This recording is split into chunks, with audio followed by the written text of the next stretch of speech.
Media ముందైనా ట్విట్టర్లలో అయినా గాలి మాటలు చెప్పటానికి మాత్రం చాలా గొప్పగా మరి ప్రజల్ని ఏమార్చటానికైతే ముందుకొచ్చేస్తారు గాని వాస్తవాల్లోకి వస్తే మాత్రం ఈ 22 నెలల కాలంలో మహిళల మీద ఎన్ని అఘాయిత్యాలు జరిగినా కూడా నోళ్లు విప్పనటువంటి పరిస్థితులు మనకి ఈ రోజుకి కూడా కనపడతా ఉన్నాయి. నిజంగా ఎంత దారుణమైనటువంటి పరిస్థితులు అంటే నిజంగా వీళ్ళందరూ నిద్రపోతా ఉన్నారా లేకపోతే ప్రజలిచ్చినటువంటి అవకాశాన్ని అందిపుచ్చుకుని మరి సక్రమంగా పనిచేస్తా ఉన్నారా అనేది ఈ రోజున రాష్ట్ర ప్రజల్లో తలెత్తుతున్నటువంటి చాలా ఉత్పన్నమవుతున్నటువంటి $100 మిలియన్ క్వశ్చన్. ఎందుకు చెప్తా ఉన్నానంటే మరి పల్నాడు జిల్లాలో నిన్నగాక మొన్న మరి అటు మాచర్లలో కావచ్చు ఇటు సత్తెనపల్లిలో కావచ్చు మరి 2 ఆడవాళ్ల మీద 2 మృగాళ్లు దారుణంగా మరి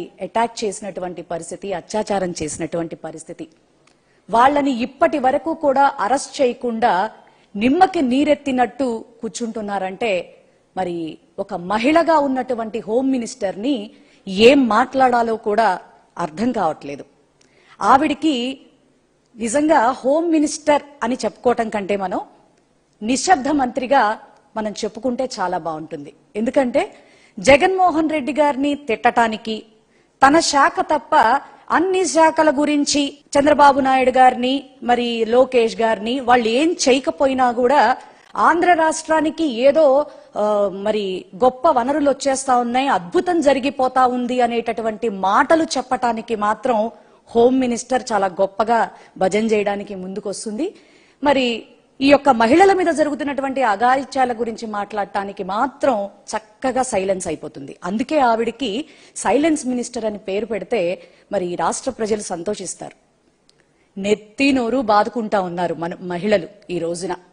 మీకు ఎందుకు అవకాశం ఇచ్చామా అని మహిళలు ఈ రోజు గగ్గోలు పెడతా ఉన్నారు. పథకాల విషయంలో కావచ్చు, ముఖ్యంగా మహిళా భద్రత విషయంలో కావచ్చు, మీకంటే జగన్మోహన్ రెడ్డి గారే 100 రెట్లు నయం అన్నట్లుగా మరి ఆంధ్ర రాష్ట్రంలో ఈ రోజున ప్రతి ఒక్కళ్ళు ఆలోచిస్తున్నటువంటి విధానం.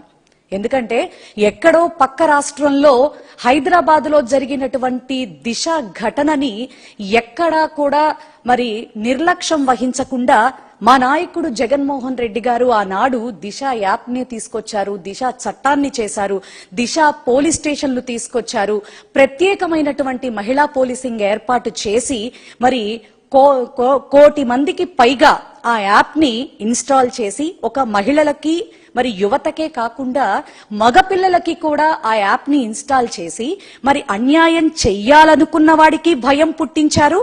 అలాగే మరి ధైర్యంగా ఏ సమస్యనైనా ఎదుర్కోవాలి అనేటటువంటి ధైర్యాన్ని సైతం మహిళలకి అందించినటువంటి పరిస్థితి మరి జగన్మోహన్ రెడ్డి గారి టైంలోనే జరిగింది అనేది ఈ రోజున ప్రజల్లో అనుకుంటున్నటువంటి మాట. ఇదే అక్షర సత్యం.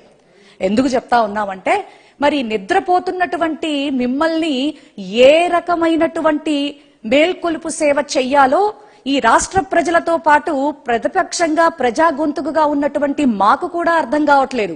ఎందుకంటే నిద్రపోతున్న వాణ్ణి నిజంగా తట్టి లేపచ్చు, కానీ నిద్రపోతున్నట్టు నటిస్తున్న మీలాంటి వాళ్ళని మాత్రం ఏం చేసి మేల్కొలపాలో కూడా మాకెవరికి అర్థం కావట్లేదు. సిగ్గులేని జన్మలుగా తయారయ్యారు. ఎందుకు చెప్తా ఉన్నామంటే రోజు విడిచి రోజు ఒక ఘటన ఆంధ్ర రాష్ట్రంలో జరుగుతున్నా కూడా అసెంబ్లీ సెషన్స్ లో మాత్రం డప్పు కొట్టుకుంటారు. అసలు హోమ్ మినిస్టర్ అయితే నా డిపార్ట్మెంట్ గురించి నేను చాలా గొప్పగా ఐఎమ్ రెడీ. దేనికమ్మా నువ్వు రెడీ? దేనికి రెడీ? మా మినిస్టర్స్ ని వాళ్ళని ఛాలెంజ్లు చేస్తావు, ఎక్కడికైనా వచ్చి మాట్లాడగలను అంటావు, మేమొస్తాం రండి. ఎక్కడ బహిరంగ చర్చకి మీరు సిద్ధంగా మీ డిపార్ట్మెంట్ గురించి ఈ 22 నెలల కాలంలో మీరు హోమ్ మినిస్టర్ గా మీరు అధికారం చేపట్టిన తర్వాత ఇప్పటి వరకు నువ్వు తీసుకున్నటువంటి చర్యలేంటి? మా నాయకుడు జగన్మోహన్ రెడ్డి గారి టైంలో మరి లక్షల కేజీల గంజాయిని తగలబెట్టినటువంటి చరిత్ర. నువ్వు మాత్రం అసెంబ్లీలో జీరో కల్టివేషన్ ఆఫ్ గంజాయి అంటావు. మీ ఎంపీఏ మరి గంజాయి డ్రగ్స్ కేసులో పట్టుబడతాడు, స్టేషన్ బెయిల్ ఇచ్చి పంపించేస్తా ఉంటావు. పోలీసు వ్యవస్థని నిర్వీర్యం చేసి ఆడుకుంటున్నావు. నువ్వు, నీతో పాటు మీ సీఎం గారు, మీ డిప్యూటీ సీఎం గారు, మీ లోకేష్ గారు కూడా. మా టైంలో 59 స్కర్చ్ అవార్డ్స్ వచ్చాయి. దేశంలోనే 2వ స్థానం అభినందనీయంగా పోలీసు వారికి వచ్చింది. నీ టైంలో మరి దేశంలోనే మహిళలపై ఘోరాలు జరుగుతున్నటువంటి రాష్ట్రంగా 2వ స్థానం దక్కించుకోవటం నిజంగా నీ ప్రభుత్వానికి మా ప్రభుత్వానికి నక్కకి నాగలోకానికి ఉన్నంత తేడా ఇక్కడే ప్రస్ఫుటంగా కనిపిస్తా ఉంది. కొంచెమన్నా ప్రజలిచ్చినటువంటి అవకాశానికి మరి నిబద్ధతతో పాటించాల్సినటువంటి పరిస్థితి మీకుందా లేదా అని ఈ రోజు మేము ప్రశ్నిస్తా ఉన్నాం. అసలు దిశ యాప్ ని ఏ విధంగా మీరు అసలు నడిపించేటటువంటి పరిస్థితి కనిపిస్తా ఉందా? శక్తి యాప్ గా మాత్రం మార్చావు. జగన్మోహన్ రెడ్డి గారు ఎంత మందికి ఆ యాప్ ని ఇన్స్టాల్ చేశారో మరి అన్ని క్యాలిక్యులేషన్సే నువ్వు కూడా చెప్పావు. ఎక్కడ ఒక్క ఫిగర్ కూడా తేడా రాలా. అంటే నువ్వు పేరు మార్పు చేసుకున్నావు తప్ప ఆ వ్యవస్థని ఎక్కడ కంటిన్యూటీ తీసుకొస్తున్నావు? నిజంగా మా టైంలో మరి ఈ దిశ యాప్ గురించి నువ్వెంత వ్యంగ్యంగా మాట్లాడావు నువ్వు. కానీ మేము నిరూపించాం. ఒక మీడియా ఛానల్ వాళ్లే మరి ఈ దిశ యాప్ సరిగ్గా పని చేస్తోందా లేదా అనేటటువంటి పరిస్థితిని టెస్ట్ చేయడానికి ఒక కాలేజ్ లో మరి కొంతమంది గర్ల్స్ ని, ఒక 100 మందికి పైగా గర్ల్స్ ని కూర్చోపెట్టి లైవ్ లో దిశ యాప్ ని టెస్ట్ చేస్తే ఫ్రాక్షన్ ఆఫ్ 5 minutes లో అక్కడికి పోలీసు వారు వచ్చి దిశ యాప్ యొక్క విశిష్టత చెప్పటం జరిగింది. ఈ దిశ యాప్ ద్వారా కొన్ని వేల మంది ఆడపిల్లల్ని మేము సంరక్షించుకోగలిగాం. నీ హయాంలో పోలీసు వ్యవస్థ 36వ ర్యాంకుకు పడిపోయింది. అంతెందుకు, మీ చంద్రబాబు నాయుడు గారే మరి కేబినెట్ లో ఓపెన్ గా చెప్పాడు కదా, నీకు ఆఖరి ర్యాంక్ ఇచ్చాడు కదా. సిగ్గుపడండి అమ్మా. మహిళా భద్రత గాలి కొదిలేసావని ఇంతకు మించి ఏం చెప్పాలి? ఇంకా అసలు నీ శాఖకు సంబంధించి నువ్వు ఏమీ మాట్లాడవు గాని మరి మొన్న మిట్టల్ తీసుకొచ్చినటువంటి ఆ కంపెనీకి సంబంధించినటువంటి కార్యక్రమంలో మాత్రం ఒక్క జూమ్ కాల్ తో లోకేష్ బాబు తీసుకొచ్చేశాడు. అసలు లోకేష్ గారికి ఏం సంబంధం? అసలు నీకేం సంబంధం? టీజీ భరత్ గారు ఇండస్ట్రీస్ మినిస్టర్ గారు ఏమైపోయారు ఆ కార్యక్రమంలో?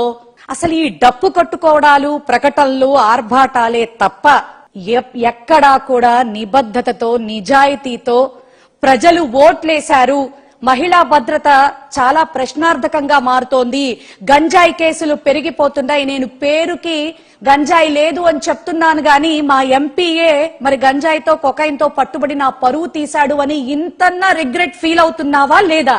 ప్రజలకి సమాధానం చెప్పాల్సినటువంటి బాధ్యత నీకుందా లేదా ఒక మహిళగా? మా టైంలో 2 దళిత హోం మంత్రులే చేస్తే ఏ రోజు కూడా ముఖ్యమంత్రి వర్యుల పని చేశారు. చట్టం, న్యాయం తన పని తను చేసుకుంటూ పోయింది. మరి పోలీస్ స్టేషన్లు, మరి పోలీసు వారు చాలా చక్కగా నిబద్ధతతో పనిచేశారు. హోం మినిస్టర్లు వాళ్ళ పని వాళ్ళు చక్కగా చేశారు. ఎక్కడైనా ఒక ఘటన ఏదన్నా జరిగితే రెస్పాండ్ అయిన విధానం కూడా చాలా గొప్పగా ఉండేది మా టైంలో. కాబట్టే మీరు ఇలాంటి పాలన గనక జగన్మోహన్ రెడ్డి ఇవ్వడం కంటిన్యూ అయిపోతే టీడీపీకి పుట్టగతులుండవు అనేటటువంటి డౌట్ తోనే కదా మనం సింగిల్ గా పోటీ చేస్తేనేమో మనకెక్కడ అతిగతి ఉండదు, 23 సీట్లు మాత్రమే వస్తాయి, మూలం కూర్చుంటాం. సింగిల్ గా పోటీ చేసేటటువంటి బ్రతుకు మంది కాదు కదా.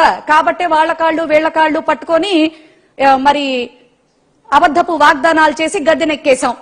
జగన్మోహన్ రెడ్డి గారు మరి బటన్ నొక్కితే చాలు మరి ముసలమ్మైనా నొక్కేస్తుంది అని చెప్పిన ఆనాడు చాలా వ్యంగ్యంగా మాట్లాడేసేసి అన్ని అబద్ధాలు చెప్పేసి జగన్ గారి కంటే బాగా చేసేస్తామని చెప్పేసి గద్దెనెక్కారు. గాని ఈ రోజున మళ్ళీ మీ చంద్రబాబు నాయుడే ఆ బటన్ నొక్కాలంటే వణుకుపోతున్నటువంటి పరిస్థితిని బట్టి అసలు మీ పాలన ఎంత దిక్కుమాలినతనంగా ఉందో ఆంధ్ర రాష్ట్ర ప్రజలంతా కూడా మరి కౌంట్ డౌన్ చేసుకుంటా ఉన్నారు.